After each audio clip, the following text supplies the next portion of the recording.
48 قانون قدرت آقای رابرت گرین. دومین قانون: تا جایی که می توانید به نزدیکان خود اطمینان نکنید و سعی کنید از حضور دشمنانتان بهره بگیرید. قسمت سوم: راه‌های قدرتمند بودن. انسان از روی احساس نیاز به دنبال دوستان خود می رود و از آنها کمک می گیرد و این یک امر عادی است. دنیا جای سخت و خشنی است که دوستان می توانند آن را تلطیف کنند. از طرفی شما شناخت کاملی از دوستانتان دارید، پس لازم نیست به غریبه ها اعتماد کنید. مشکل از جایی شروع می شود که برعکس ذهنیت شما هیچ تصور روشن و شناختی از دوستان خود ندارید.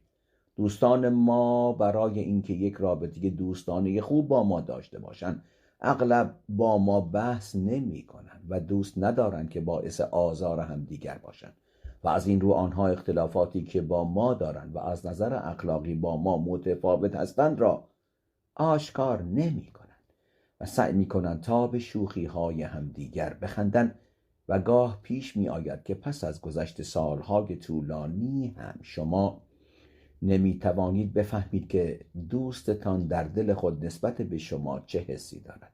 آنها شعرهایی که شما سروده اید را عالی خطاب می کنند، موسیقی که می نوازید را تأیید می کنند، حتی سلیقه اتان را در نوع لباس خریدن و پوشیدن دوست دارند. اما آیا واقعا این گونه است؟ کاش اینطور باشد. اما آنچه مهم است این است که اغلب پاسخ این سوال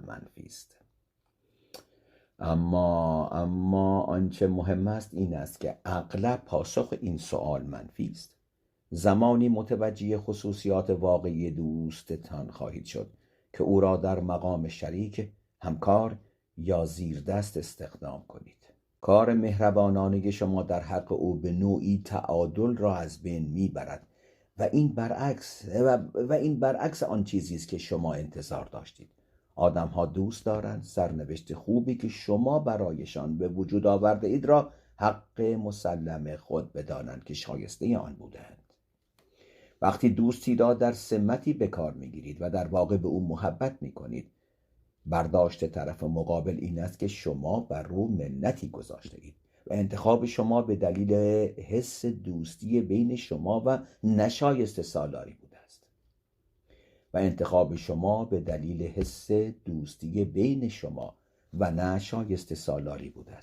در روابط دوستانه بین انسانها نوعی سازش بین طرفین وجود دارد که کم کم باعث به وجود آمدن بحث رنجیدگی خاطر می شود و آرام آرام طرفین از کارهای یکدیگر ناراحت می شود. این رنجیدگی مانند زخمی است که به تدریج سر باز می کند و به صورت خشم همراه با صراحت خود را نشان می دهد که در نهایت باعث کمرنگ شدن دوستی ها می شود. انتظار نداشته باشید که هر قدر برای دوستی هایتان هزینه کنید و وقت بگذارید شاهد قدردانی دوستتان خواهید بود. این طبیعی است که هرچه بیشتر هزینه کنید و انرژی بگذارید در دوستی نتیجه کمتری می‌بینید. این طبیعی است که هرچه بیشتر هزینه کنید و انرژی بگذارید در دوستی نتیجه کمتری می‌بینید. قدرناشناسی یکی از قدیمی ترین اعمال بشر است که قرن‌هاست خود را به دیگران نشان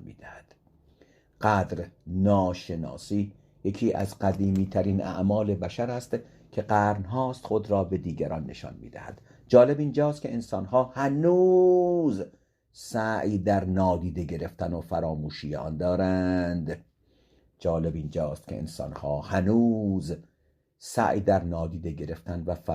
آن دارند. شما باید احتیاط کنید و در واقع احتیاط شرط عقل است. زمانی که از دوستانتان توقع نداشته باشید که از شما قدردانی کنند، آنها با قدر شناسی خود شما را شگفت زده خواهند کرد. برای استخدام نیروی کار هرگز از دوست خود استفاده نکنید، چرا که با این کار قدرت خود را کم می کنید. عجب! برای استخدام نیروی کار هرگز از دوست خود استفاده نکنید، چرا که با این کار قدرت خود را کم می‌کنید. خیلی کم پیش می‌آید که بهترین نیروی کار برای شما یکی از دوستانتان باشد. یادتان باشد که مهارت و شایستگی انسان‌ها در کار بسیار از عواطف و احساسات شما نسبت به آنها مهمتر است. یادتان باشد که مهارت و شایستگی انسان‌ها در کار بسیار از عواطف و احساسات شما نسبت به آنها مهمتر است.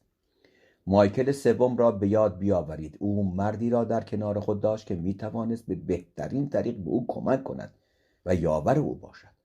آن مرد عمویش بارداس بود. وقتی دو انسان ثروت یکسانی دارند میتوانند با هم دوست باشند یا ازدواج کنند، اما یک فرد پولدار با یک بی چیز هیچگاه نمیتواند چنین روابطی داشته باشد. دوست دوران کودکی چه کسی به او محتاج است؟ دوست دوران کودکی چه کسی به او محتاج است؟ مهاباراتا، قرن سوم پیش از میلاد. با محبت تمام یک زنبور را بگیرید، او خاصیت محبت را به شما خواهد آموخت. ضرب المثل عارفانه. انسان‌ها بیشتر آمادگی دارند که انتقام بگیرند تا زخم‌هایی را تلافی کنند که خوردند، چرا که انتقام گرفتن لذت بخش است، لذت بخش، اما قدر شناسی بسیار سخت و دشوار. یک بار دیگر، انسان‌ها بیشتر آمادگی دارند که انتقام بگیرند تا زخم‌هایی را تلافی کنند که خوردند، چرا که انتقام گرفتن لذت بخش است، اما قدر شناسی بسیار سخت و دشوار. تاکیتوس. 120 پیش از میلاد. عجب آدم دانشمندی بوده. اما او فریب باسیلوس را خورد که از قبل با هم دوست بودند. برای داشتن موقعیت کاری مناسب باید فاصله‌ای با دوستان خود داشته باشید. شما می‌خواهید کار کنید و فعالیت اجتماعی داشته باشید، نه اینکه به دنبال یافتن دوستان جدید باشید. روابط دوستانه‌ای که بین شما و دوستانتان وجود دارد، چه واقعی باشد و چه غیر واقعی، چشم انسان را روی دنیای کار و واقعیت‌های آن می‌بندد. راه‌های قدرتمند بودن شما به این موضوع بستگی دارد که تشخیص دهید چه فردی می‌تواند در شرایط گوناگون سود شما را تأمین کند. راه‌های قدرتمند بودن شما به این موضوع بستگی دارد که تشخیص دهید چه فردی می‌تواند در شرایط گوناگون سود شما را تأمین کند. دوستان شما برای تفریح و خوشگذرانی هستند. برای کار به سراغ انسان‌های ماهر، شایسته و با درایت بروید. از طرفی شما دوستانی هم دارید که مثل معادن استخراج نشده طلا هستند. کلید موفقیت یافتن راهی برای استخراج آن است. هنگامی که تالیران وزیر امور خارجه ناپلئون در سال 1807 متوجه شد که خواه ناخواه فرانسه به دست مافوقش نابود خواهد شد و حالا زمانی است که او باید ترتیب یک شورش را بدهد، او تمام خطرات توطئه علیه امپراتوری را در نظر گرفته. او می‌دانست در این کار به یک دستیار نیازمند است، زیرا در چنین برنامه این نمی‌توانست به یک دوست اعتماد کند. و همین دلیل به سراغ دشمن قسم خورده اش، یعنی ژوزف فوشه، وزیر نظمیه رفت. دشمن دیرینه او در پی برقراری ارتباط دوستانه با او بود و تالیران به خوبی این موضوع را می‌دانست. تالیران می‌دانست فوشه هیچ توقعی از او ندارد و تنها خواسته فوشه این است که خود را به او ثابت کند. یک انسان حتی کوه‌ها را به حرکت در می‌آورد تا حقانیت خود را ثابت کند. تالیران به خوبی به این مسئله آگاه بود که با ارتباط گرفتن با فوشه میتوان به منافعی دو جانبه دسترسی پیدا کرد. انتخاب او عالی بود و به اصطلاح حرف نداشت، هرچند که این توطئه موفق نشد و ناپلئون همچنان بر مسند خود تکیه زده بود. اما اتحاد تالیران و فوشه نقش مهمی در سرنگونی ناپلئون داشت و باعث شدت گرفتن مخالفت‌ها علیه وی شد. پس از این ماجرا رابطه تالیران و فوشه رو به بهبودی نهاد و روابط کاری گسترده‌ای با هم داشتند. شما هم باید کدورت‌ها را با دشمن خود کنار بگذارید و سعی کنید تا او را به طرف خود بیاورید و از او در کارهایتان بهره بگیرید. به قول لینکلن، اگر می‌خواهید دشمنان خود را نابود کنید تنها یک راه دارید و آن این است که آنها را به دوست خود تبدیل کنید. در سال 1971 طی جنگ ویتنام در یک آدمربایی ناموفق هنری کسینجر ربوده شد. در این عملیات برادران بریگان که کشیش‌های معروف با اندیشه ضد جنگ بودند به همراه 4 کشیش کاتولیک و 4 راهبه در مقام آدمربایان حضور داشتند. کسینجر صبح روز شنبه بدون آنکه مقامات را در جریان بگذارد با 3 تن از آدمربایان ملاقات کرد و به آنها قول داد که تا اواسط سال 1972 بخش اعظم نیروهای آمریکایی را از ویتنام خارج می‌کند. به این خاطر آدمربایان شیفته او شدند و به او آسیبی نرساندند. تنها چند دکمه که روی آن عبارت ربودن کسینجر حک شده بود را به او هدیه دادند. یکی از آدمربایان سالها در مقام دوست کسینجر باقی ماند و به بهانه‌های مختلف به دیدار او می‌رفت تا از نزدیک با او در ارتباط باشد. این روشی بود که کسینجر در مورد دشمنانش به کار گرفته بود. او همیشه با مخالفانش همکاری می‌کرد، به طوری که نزدیکان او معتقد بودند که با دشمنانش بهتر از دوستانش ارتباط برقرار می‌کند. این یک اصل است که نداشتن دشمن باعث تنبلی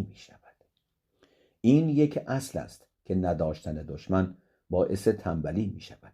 دشمن به ما نهیب می‌زند و باعث می‌شود تا ما زیرکانه رفتار کنیم. همچون خاری که وقتی به پای ما فرو می‌رود از ترس تجربه دوباره آن بیشتر مراقب هستیم. گاهی بهتر است از دشمنانمان بهره ببریم و زیاد سعی نکنیم که دوستانمان را به مثابه همپیمان خود حفظ کنیم. مائو ته تونگ معتقد بود اختلاف کلید رسیدن به قدرت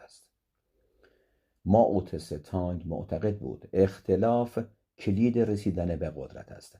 در سال 1937 در پی حمله ژاپن به چین، جنگ داخلی در چین متوقف شد که بین کمونیست‌های مائویست و ملی گرایان بود.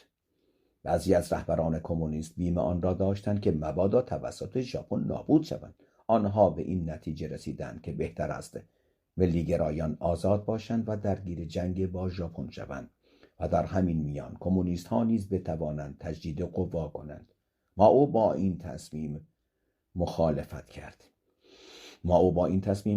کرد و گفت هرگز ژاپنی ها نمی توانند کشور بزرگی مثل چین را تسخیر کنند. آنها سرانجام از چین خواهند رفت، اما اگر در این میان کمونیست ها وارد این جنگ نشوند به تدریج فرسوده خواهند شد و دیگر نمی توانند با ملی گرایان وارد جنگ داخلی شوند.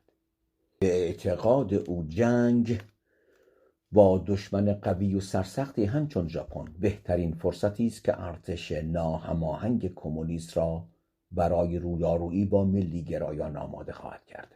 در نهایت تدبیر مائو پذیرفته شد و بسیار کارآمد افتاد. ارتش ژاپن عقب نشینی کرد و کمونیست ها تجربه بزرگی از جنگ با آنها به دست آوردند و به واسطه همین تجربه توانستند در جنگ داخلی با ملی گرایان پیروز شوند.